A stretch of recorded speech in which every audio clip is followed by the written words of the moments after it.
The movie begins in a peaceful and joyful kingdom, ruled by a kind and compassionate king and queen. They had everything they could ever want, except a child, something they constantly prayed for. Then, one magical winter night, their prayers were answered. A beautiful baby girl was born, and they named her Snow White. As Snow White grew, her parents raised her with wisdom and humility. They taught her, even though we wear the crown, this kingdom truly belongs to those who work hard for it.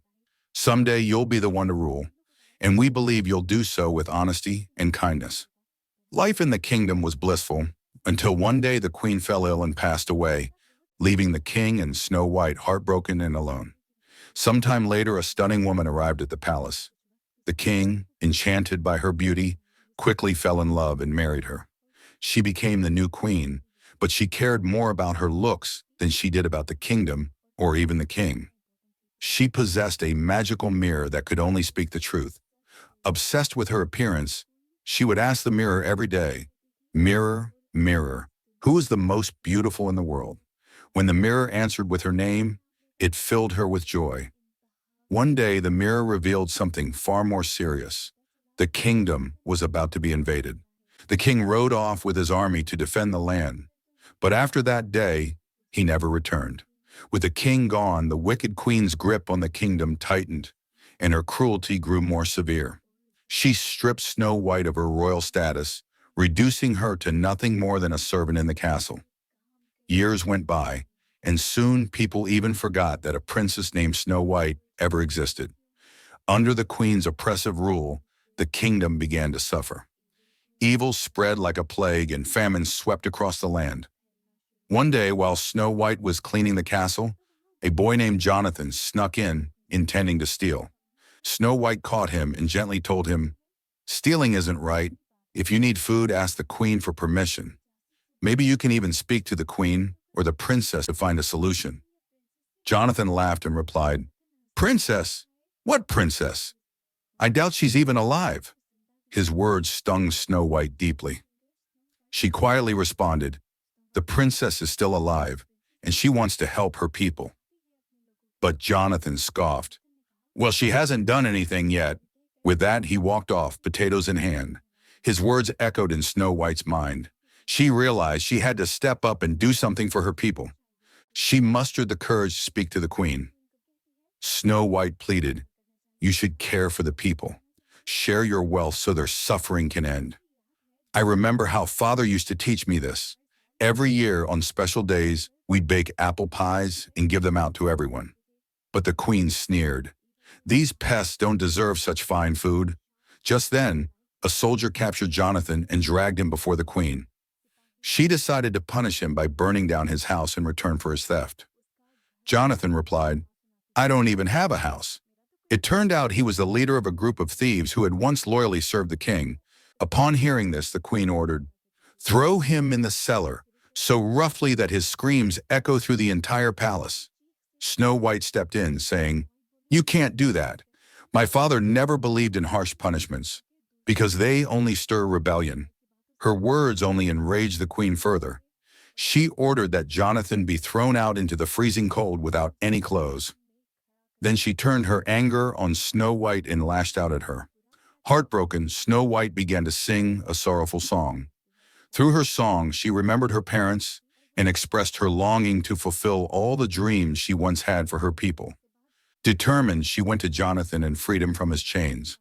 But before the soldiers could catch her, she fled from the palace. Meanwhile, the queen returned to her magic mirror. Again, she asked, "Mirror, mirror, who is the most beautiful in the world?" But this time, the mirror gave a different answer. "You are no longer the most beautiful. There is someone new, Snow White." Furious and consumed by jealousy, the queen summoned her most trusted assassin. She ordered him, "Kill Snow White and bring me her heart in this box." The assassin hesitated. He saw innocence in Snow White and didn't want to harm her. But the queen insisted, "You don't know the truth. Behind that innocent face is a witch. She's sharing our kingdom's secrets with outsiders and aiding thieves." At that moment, we see Snow White in the forest, picking apples. The hitman followed Snow White, but he couldn't bring himself to harm her. Instead, he confessed that the evil queen had terrible intentions. She wanted Snow White dead before she could become a threat. He urged her to flee the kingdom to save her life. He also revealed that the queen knew something about her father, but was keeping it a secret. Hearing this, Snow White became terrified. She turned and ran deep into the forest. The woods were full of dangers, and at every turn she encountered strange and threatening creatures. Eventually, she came across a massive, eerie tree whose roots tried to snare her. Just before the tree could trap her, the ground beneath her feet gave way, and she fell. She landed in a different world, peaceful, beautiful, and full of gentle animals. The woodland creatures, kind-hearted and curious, led her to a tiny cottage. Inside, everything was miniature, including 7 little beds. Exhausted and afraid, Snow White collapsed across them and fell asleep. The animals gently covered her with a blanket. Meanwhile, we're introduced to the 7 dwarfs. They were returning home from their day's work in the diamond mines, where they collected precious gems and stones. When they arrived home, they were stunned to find Snow White sleeping there. Shocked and frightened, they ran in all directions, except one dwarf, who stood frozen in place. Before he could run too, Snow White slowly approached him and introduced herself. But just as she began to explain, the rest of the dwarfs stormed back in, armed with tools, ready to defend their home. Feeling unwelcome, Snow White began to leave. The dwarves, having never seen a human before, were filled with both fear and amazement. As Snow White hesitated at the door, she wondered where else she could go. With nowhere to turn, she decided to stay and explain everything. She said, "My name is Snow White. The evil queen wants to kill me, so I ran into the forest, and that's how I ended up here." Hearing her story, the dwarfs felt compassion. One by one, they introduced themselves and shared that they worked in the diamond mines. Touched by their kindness, Snow White said, "Now I understand why my father always said the forest is a magical place. Maybe he meant this very part of it." Back at the castle, the evil queen stood before her magic mirror once again. Through it, she learned that Snow White was still alive. Furious, she opened the jewelry box the hitman had given her, only to find an apple inside. Realizing she had been tricked, she screamed in rage. The queen summoned the hitman, who stood before her with no defense. She beat him cruelly. The hitman, accepting his fate, said, "If there is even a shred of mercy in your heart, please spare Snow White." But the queen refused to listen. She ordered that he be thrown into the dungeon and commanded her soldiers to search the forest and bring Snow White back. Meanwhile, Snow White's life with the dwarfs had just begun. That morning felt different from any before. The dwarfs, as usual, were bickering among themselves and teasing the smallest one. Saddened, the little dwarf wandered outside alone, and Snow White noticed. Kind-hearted Snow White gently explained to him, "Look, being sad won't solve anything. We have to face every challenge with courage." She even taught him how to whistle, and soon his mood began to lift. When they returned home, they found the whole place in disarray. The dwarfs were in a panic. "Who's going to clean this up? Who's going to do the work?" they shouted, arguing among themselves. Snow White stepped in and said, "All these chores you see as burdens. If you work on them together, they'll become enjoyable."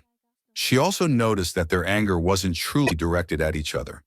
They didn't hate one another. They simply didn't know how to express themselves.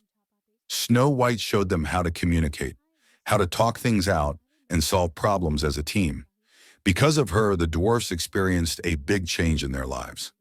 Now they sang while working and shared joyful moments together. Snow White also shared stories from her childhood, times when her kingdom was full of love and her parents were still alive. While she was reminiscing, she remembered something the hitman had told her. The evil queen was hiding a secret about her father.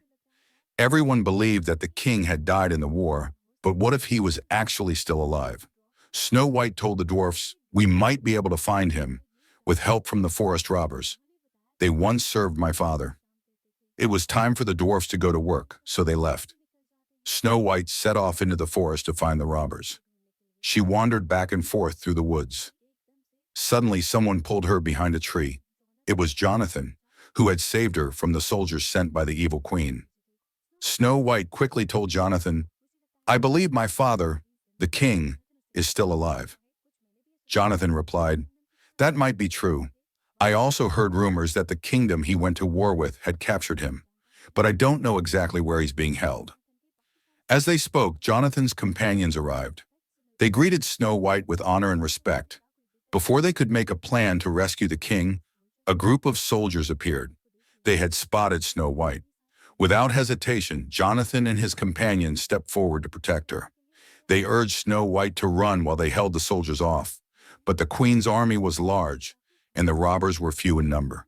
Snow White began to worry for their safety. Thinking quickly, she came up with a plan. She ran toward the soldiers' horses and untied them, causing chaos. The soldiers panicked, giving the robbers a chance to escape. Then Snow White climbed a high mountain and shouted loudly, grabbing the soldiers' attention. When the soldiers reached the mountaintop, they realized it was a trap. Snow White wasn't there. By then, she had already joined the robbers. Together, they fled deep into the forest and finally lost the soldiers. Jonathan praised Snow White for her bravery. He assured her, "We'll always be loyal to the king. Life under his rule was good." Just then, a soldier discovered their hiding spot. Seeing Snow White, he aimed his arrow at her. But Jonathan noticed him first. He shoved Snow White aside and took the arrow himself. He was hit while protecting her. Jonathan's companions quickly overpowered the soldier. Snow White, now determined to save Jonathan, decided to take him to the dwarfs. One of the dwarfs was named Doc.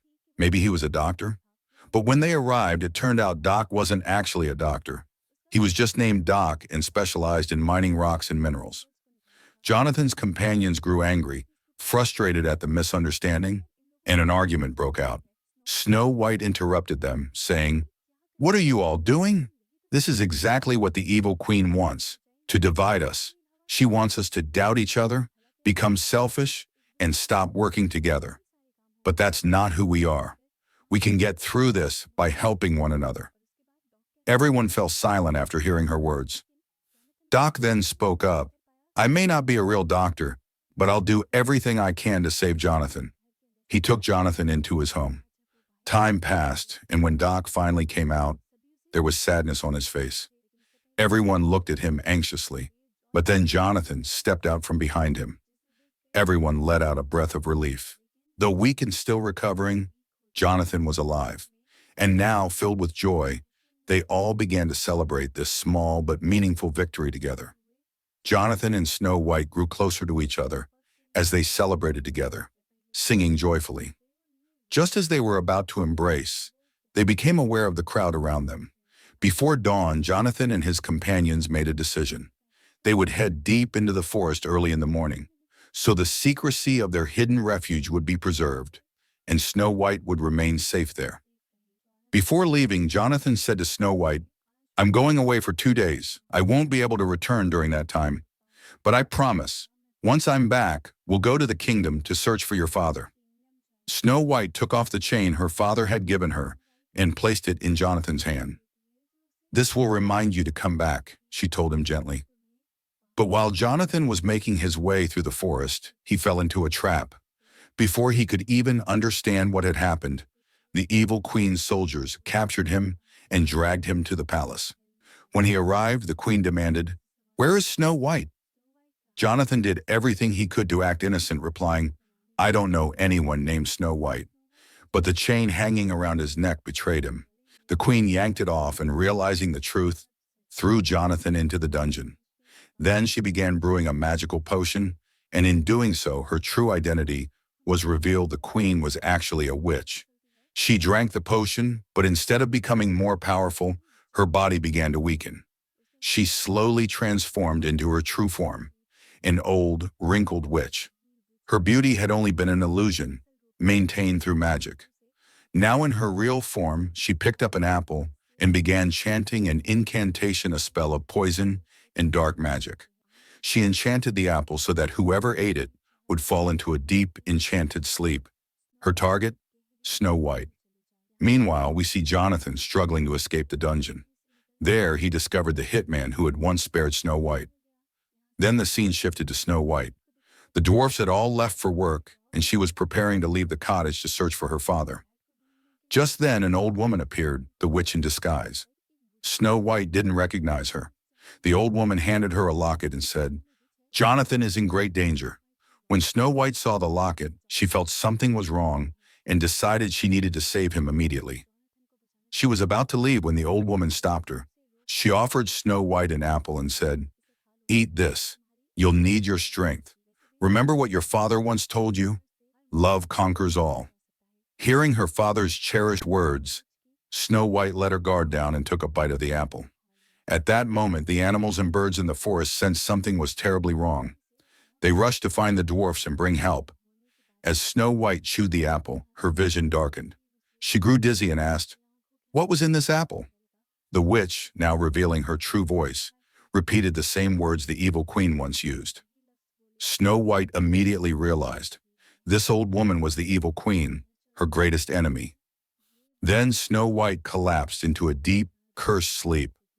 Dark storm clouds began swirling over the kingdom. The evil witch vanished into the wind, disappearing like smoke. Soon after, the dwarfs and the animals returned to the cottage. Their hearts sank when they saw Snow White lying lifeless on the ground. Believing she was gone, they laid her gently in a bed of flowers. Meanwhile, in the dungeon, Jonathan and the hitman had managed to break through a wall. On the other side, they discovered a waterway that led out into the forest. The hitman urged Jonathan to escape, and Jonathan ran toward the woods. Along the way, he noticed the animals behaving strangely. Sensing something was terribly wrong, he rushed to the dwarf's house, only to find Snow White unconscious. Devastated, he dropped to his knees beside her. With tears in his eyes, he kissed her. And in that moment, Snow White stirred. She came back to life. Joy spread through everyone present. Once she regained her senses, Snow White told Jonathan everything. "It's all because of the evil queen. She's actually a witch. She's the one who sent my father to war as part of her plan. And then she had him killed, using her own soldiers." As they spoke, a single snowflake landed gently on Snow White's hand. Looking at it, she said with determination, "The time has come for me to take charge. I must fight this evil witch and save our kingdom." She knew her people deserved a queen who would lead with love, a queen who would bring peace and hope to their land once again. As Snow White returned to her kingdom, a spark of hope lit up the faces of her people.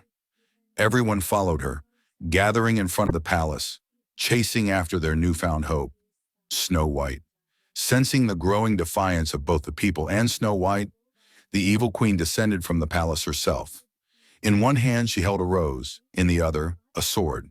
She addressed the crowd boldly, saying, "Look, only beauty and power are worthy of the throne." Then with a dramatic blow, she set the rose aflame and declared, "See, in the end, only power remains fit to rule." Challenging Snow White, the queen provoked her to fight. But instead of engaging in battle, Snow White began speaking to the soldiers, reminding them of better days when they were kind and compassionate during the time of the king. She spoke of how they used to care for one another and how their lives had been peaceful and full of comfort. "It wasn't long ago," she told them, "that our kingdom thrived in harmony. Everyone was happy. Justice belonged to all. I don't want power for myself. I just want to bring that peace back." Moved by her words, the queen's soldiers began laying down their weapons, showing that they stood with Snow White. Seeing her authority slipping away, the queen lunged towards Snow White in anger. But just as she attacked, an arrow flew through the air, knocking the sword from her hand. It was shot by one of the dwarfs, one who had once saved Snow White's life. Soon all the dwarfs arrived, standing strong with Snow White and the people. Furious, the evil queen stormed back into the palace, where her magical mirror still stood. The mirror had witnessed everything. The queen demanded, "Speak, mirror, who is the most beautiful in the world?" The mirror replied, "The most beautiful in the world is Snow White, and she always will be. Her beauty comes not from her appearance, but from her heart. She will rule over the people's hearts with her kindness and fairness." Then it turned to the queen and said, "Your beauty never reached your heart. Your outer beauty is powerless." Enraged, the queen hurled something at the mirror, shattering it into 1,000 pieces. In that very moment, her body also began to crack and dissolve, turning into black smoke. She was pulled into the fragments of the broken mirror. She was now trapped inside it forever. It became clear then that all of the evil queen's power had come from that magical mirror. With the queen defeated, Snow White ascended to the throne. Happiness spread across the kingdom under her gentle rule. And so this enchanting tale comes to its end.